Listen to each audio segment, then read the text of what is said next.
Good morning बच्चों, आपका हमारे YouTube channel the growth Guru maths academy में स्वागत है। हमारा टॉपिक चल रहा है उत्पादन लागत। अर्थशास्त्र का ये थर्ड चैप्टर है और इसका सेकंड पार्ट है आज।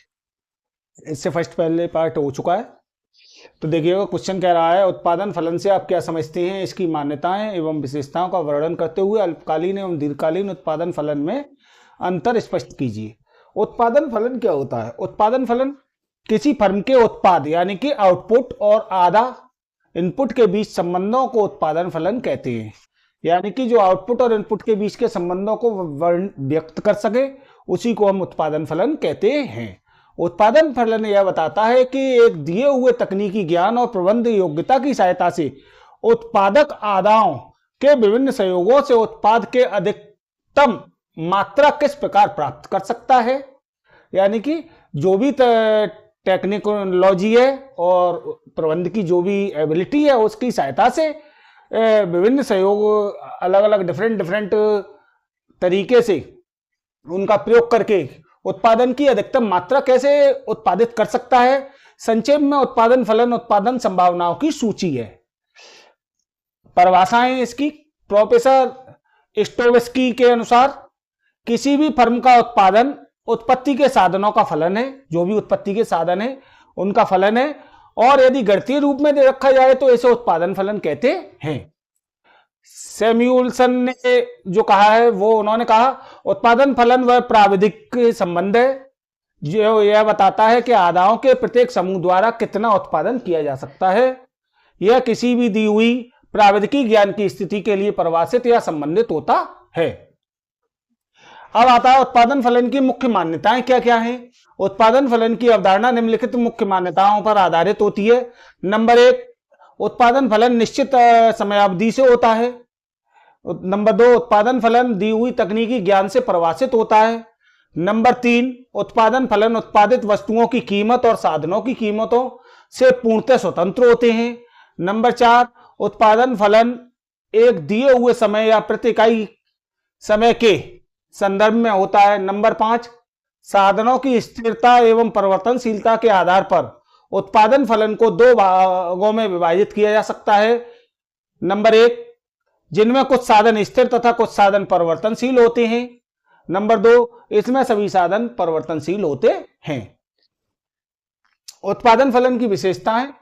उत्पादन फलन की मुख्य विशेषताएं निम्नलिखित हैं।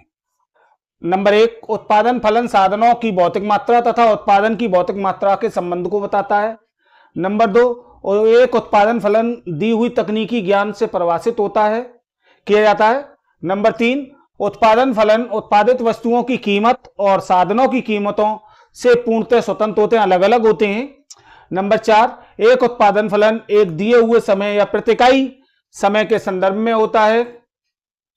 नंबर 5, साधनों की स्थिरता एवं परिवर्तनशीलता के आधार पर उत्पादन फलन को 2 भागों में विभाजित किया गया है, अल्पकालीन उत्पादन फलन और दीर्घकालीन उत्पादन फलन।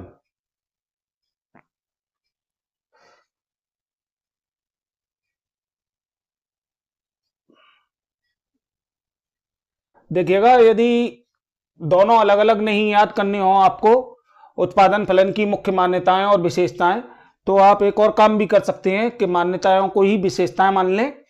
लगभग एक सी हैं दोनों, तो एक में ही काम चल सकता है। एक याद कर लीजिएगा और एक को छोड़ दीजिएगा। ठीक। उत्पादन फलन के प्रकार। उत्पादन फलन 2 प्रकार का होता है। अल्पकालीन उत्पादन फलन, जब उत्पादन के कुछ साधनों को स्थिर तथा कुछ साधनों को परिवर्तित रखा जाता है तो ऐसे उत्पादन फलन को हम अल्पकालीन उत्पादन फलन कहते हैं। मतलब में क्वेश्चन आता है ये।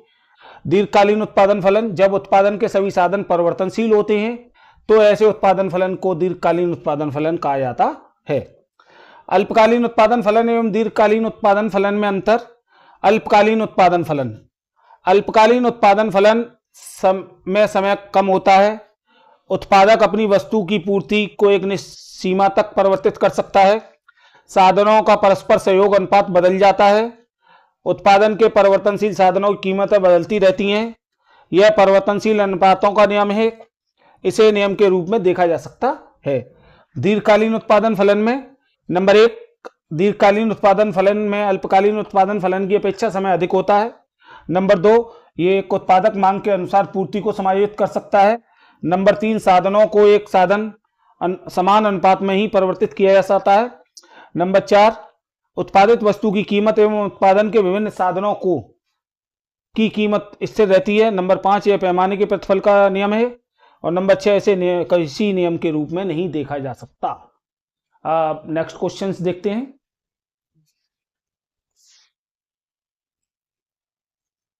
देखिएगा नेक्स्ट क्वेश्चन है, कुल लागत, औसत लागत एवं सीमांत लागत का वर्णन कीजिए। तो कुल लागत क्या होती है? किसी भी वस्तु का जब हम उत्पादन करते हैं तो उस उत्पादन करने में, जब हम किसी वस्तु का उत्पादन करते हैं तो उस वस्तु का उत्पादन करने पर हमारी दो तरीके की लागतें होती हैं, स्थिर लागत और परिवर्तनशील लागत। स्थिर लागत वे लागतें कहलाती हैं जो कि उत्पादन के प्रत्येक स्तर पर समान रहती हैं, जबकि परिवर्तनशील लागतें वे लागतें कहलाती हैं जो कि प्रति इकाई आनुपातिक रूप से परिवर्तित होती रहती हैं, यानी कि आनुपातिक रूप से परिवर्तित होती रहती हैं। तो कुल लागत की बात हो रही है यहाँ। वस्तुओं के कुल उत्पादन में जो भी धन व्यय किया जाता है उसे कुल लागत कहते हैं। यह स्थिर लागत एवं परिवर्तनशील लागतों का योग होता है, यानी कि दोनों को जोड़ होता है। इसको ज्ञात करने का फॉर्मूला होता है कुल लागत टोटल कॉस्ट बराबर स्थिर लागत फिक्स्ड कॉस्ट प्लस परिवर्तनशील लागत वेरिएबल कॉस्ट। नेक्स्ट है औसत लागत। औसत लागत किसे कहते हैं? औसत लागत को कभी कभी एवरेज कॉस्ट कहते हैं, कभी कभी एवरेज टोटल कॉस्ट कहते हैं। यानी कि यहां पर औसत लागत दिया, कहीं कहीं ये औसत कुल लागत भी दे देती है, तो दोनों का मतलब एक ही होता है। तो कुल लागत में उत्पादित इकाइयों की संख्या का भाग देने पर जो भागफल आता है उसे औसत लागत कहते हैं। इसको ज्ञात करने का दो फॉर्मूले हैं। औसत लागत एवरेज कॉस्ट बराबर टोटल कॉस्ट कुल लागत upon number of unit proceeds, उत्पादित इकाइयों की संख्या। यदि इस फॉर्मूले से नहीं निकाल सकते तो आप दूसरा फॉर्मूला यूज कर सकते हैं, औसत फिक्स्ड कॉस्ट यानी कि औसत स्थिर लागत प्लस एवरेज औसत वेरिएबल कॉस्ट यानी कि एवरेज वेरिएबल कॉस्ट औसत परिवर्तनशील लागत, दोनों का योग भी औसत लागत कहलाता है। सीमांत लागत। सीमांत लागत क्या होता है? किसी वस्तु की एक अतिरिक्त इकाई के उत्पादन से कुल लागत में जो वृद्धि होती है उसे सीमांत लागत कहते हैं। दूसरे शब्दों में सीमांत इकाई की लागत को ही सीमांत लागत कहते हैं, मार्जिनल कॉस्ट बोलते हैं इसे इंग्लिश में। तो सीमांत लागत marginal cost equal to change in total cost बटे चेंज इन आउटपुट, यानी कि जो भी परिवर्तन हुआ टोटल कॉस्ट में और जो भी परिवर्तन हुआ इकाइयों की संख्या में, उसका भाग देने पर जो भागफल आता है वो मार्जिनल कॉस्ट सीमांत लागत कहलाता है। नेक्स्ट क्वेश्चन है, एक फर्म की औसत स्थिर लागत और औसत परिवर्तनशील लागत तथा औसत लागत क्या है? तो औसत स्थिर लागत कुल स्थिर लागत में इकाइयों की संख्या का भाग देने पर जो भागफल प्राप्त होता है वह औसत स्थिर लागत कहलाता है। या औसत लागत में से औसत परिवर्तनशील लागत घटाने पर जो शेषफल आता है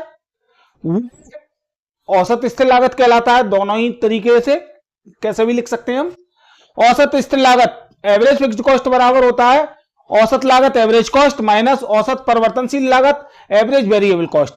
या दूसरा फॉर्मूला हो सकता है कुल लागत बटे उत्पादित इकाइयों की संख्या यानी total cost upon number of unit proceeds. Next है औसत परिवर्तनशील लागत। कुल परिवर्तनशील लागत में उत्पादित इकाइयों की संख्या का भाग देने पर जो भागफल प्राप्त होगा वह औसत परिवर्तनशील लागत होगा। औसत परिवर्तनशील लागत average variable cost equal to total variable cost upon number of unit proceeds, यानी कुल परिवर्तनशील लागत अपॉन उत्पादित इकाइयों की संख्या।